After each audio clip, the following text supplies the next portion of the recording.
Nous nous tournons souvent vers le passé pour nous comprendre.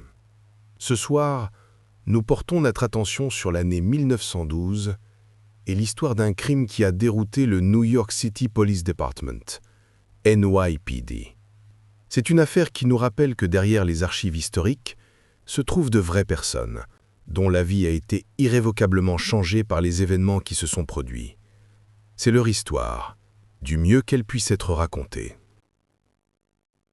Dans le New York trépidant et électrique du début du XXe siècle, un nouveau type de criminel émergeait.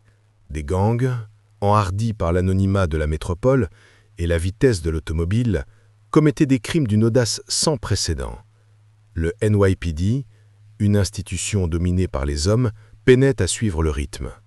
Mais au sein de ses rangs se trouvait une arme secrète. Une femme qui avait passé des années à travailler dans l'ombre, ses compétences et son intuition étant largement méconnues. Elle était surveillante de police, mais sa véritable vocation était celle de détective. Son nom était Isabella Goodwin, et un vol audacieux en plein jour allait lui donner l'occasion de prouver sa valeur au monde. Le parcours d'Isabella Goodwin dans les forces de l'ordre a commencé non pas dans la rue, mais au sein du commissariat. Devenue veuve jeune, elle a rejoint le NYPD dans les années 1890 en tant que surveillante de police, chargée de superviser les prisonniers femmes et enfants. C'était un rôle défini par la domesticité, non par la détection. Cependant, son esprit vif et son sens aigu de l'observation ne sont pas passés inaperçus.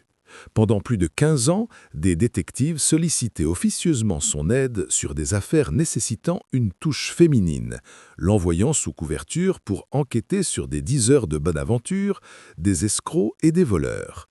Elle était payée au salaire de surveillante, soit 1 000 $ par an, une fraction de ce que gagnait un détective homme, et ne recevait aucun déshonneur.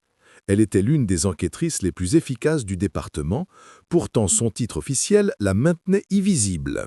Le matin du 26 février 1912, un crime s'est produit qui a sidéré la ville. 2 messagers de la société bancaire J.B. Hafner transportaient une masse salariale de 25 000 $ dans les rues de Manhattan. Alors qu'ils marchaient, un taxi a freiné brusquement à leur côté. 4 hommes ont bondi, maîtrisé les messagers lors d'une attaque rapide et violente et se sont emparés de la sacoche d'argent. En quelques instants, ils étaient de retour dans le taxi, disparaissant dans la circulation de la ville. C'était un vol en plein jour parfaitement exécuté, un défi audacieux à l'autorité du NYPD. Les journaux l'ont surnommé « le vol du taxi » et la police était soumise à une immense pression pour résoudre l'affaire et appréhender les coupables.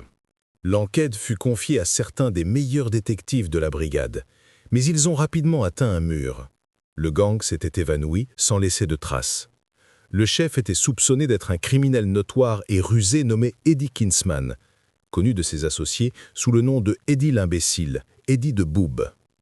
Kinsman était insaisissable et bien connecté dans la pègre de la ville, un monde notoirement fermé à l'infiltration policière. Les semaines se sont transformées en mois et toutes les pistes sont restées sans suite.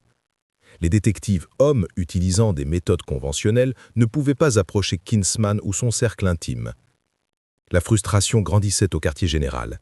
La trace se refroidissait de jour en jour et la réputation du département était en jeu. C'est alors que l'inspecteur Joseph Forrow, un partisan des nouvelles méthodes de police plus scientifiques, a décidé qu'il était temps d'adopter une approche non conventionnelle. L'inspecteur Forrow s'est tourné vers la seule personne qu'il croyait capable de réussir là où ses meilleurs hommes avaient échoué, Isabella Goodwin. Il connaissait sa réputation d'agente d'infiltration brillante. Sa tâche était d'infiltrer le cercle social de la petite amie d'Eddie Kinsman, une femme connue sous le nom de Swede Annie, Annie la Suédoise. Pour ce faire, Isabella Goodwin s'est débarrassée de son identité et en a créé une nouvelle. Elle est devenue All Liz, une femme de ménage d'apparence négligée et malentendante cherchant du travail. Elle s'est vêtue de vêtements ternes et usés, a adopté une démarche traînante et a pris un emploi de nettoyage dans une pension de famille et un salou dans le quartier malfamé où Annie et ses amis avaient l'habitude de se retrouver. Elle s'est fondue dans le décor, apparaissant comme un simple élément du paysage, une vieille femme inoffensive, que personne ne soupçonnerait jamais. Sous l'identité d'Old Liz, Isabella Goodwin a commencé son travail patient et dangereux. Elle passait ses journées à quatre pattes à récurer les sols et ses soirées à nettoyer les crachoirs du saloon. Elle jouait son rôle à la perfection, paraissant lente d'esprit et légèrement sourde, ce qui encourageait les gens à parler librement autour d'elle. Elle écoutait attentivement les ragots et les vantardises des criminels locaux qui fréquentaient le bar. Lentement et prudemment, elle s'est liée d'amitié avec Swede Anne et les autres femmes associées au gang de Kinsman. Elle a appris leurs habitudes, leurs peurs et leurs relations. Pendant des semaines, elle a rassemblé de petites pièces d'information, apparemment insignifiantes, assemblant patiemment un puzzle que les détectives hommes ne pouvaient même pas voir. Sa vie était une performance constante, où un seul faux pas pouvait la démasquer et la mettre en grave danger. La percée a eu lieu un soir dans le saloon. Alors qu'Isabella, sous son déguisement de Old Liz, vaquait tranquillement à son travail, elle a entendu une conversation. Une femme, une amie de Swede Anne, se plaignait de son propre petit ami, le comparant défavorablement au célèbre Eddie Kinsman. Dans sa frustration, la femme a laissé échapper un détail crucial. Elle a mentionné que Kinsman et un autre membre du gang, Bill Morley, n'étaient pas à New York, mais vivaient confortablement dans une pension de famille dans une ville complètement différente, Albany. C'était la pièce d'information que tout le NYPD cherchait depuis des mois. Isabella a dissimulé son excitation, a terminé son travail pour la nuit et a immédiatement et discrètement signalé ses découvertes à ses supérieurs. L'emplacement des fugitifs étant enfin connu, le NYPD a agi rapidement. L'inspecteur Forot a dépêché une équipe de ses meilleurs détectives à Albany. Isabella Goodwin, son travail d'infiltration désormais terminé, leur a fourni tous les renseignements qu'elle avait recueillis, leur donnant une image claire de leur cible. Les détectives ont mis en place une opération de surveillance à la pension d'Albany. Lorsque Eddie Kinsman et Bill Morley ont émergé, ils sont tombés directement dans un filet de police. Ils ont été complètement pris par surprise et arrêtés sans lutte. Les cerveaux du grand vol du taxi, qui avaient échappé à la police pendant près de 6 mois, étaient enfin en détention. Et ce, grâce au travail discret et méthodique d'une femme qu'ils n'auraient jamais remarquée. Les arrestations ont fait les gros titres à travers le pays. Mais la plus grande histoire n'était pas la capture d'Eddie Kinsman, mais l'identité de la personne qui l'avait rendu possible. La presse était captivée par le récit de la surveillante de police qui s'était infiltrée en tant que femme de ménage pour déjouer un gang notoire. Isabella Goodwin, après des années de travail dans l'anonymat, était soudain une sensation médiatique. Sa photo était dans tous les journaux et ses exploits étaient célébrés. Le département de police ne pouvait plus ignorer ses contributions.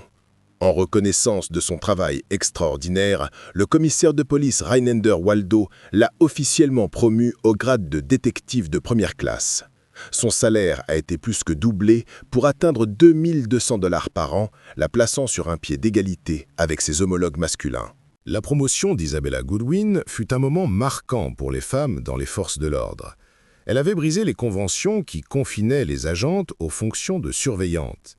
Elle a poursuivi sa carrière distinguée pendant encore une décennie, dirigeant une nouvelle escouade de femmes détectives et traitant des affaires impliquant la fraude, le vol et la diseuse de bonne aventure.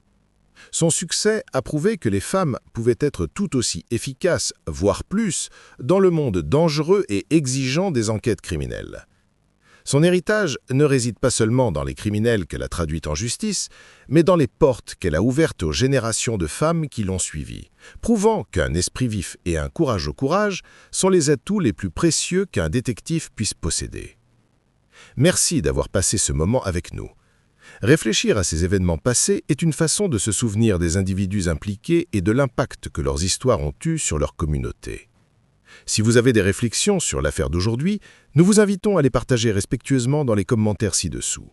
Nous espérons que vous vous joindrez à nous pour notre prochaine affaire de crime réel.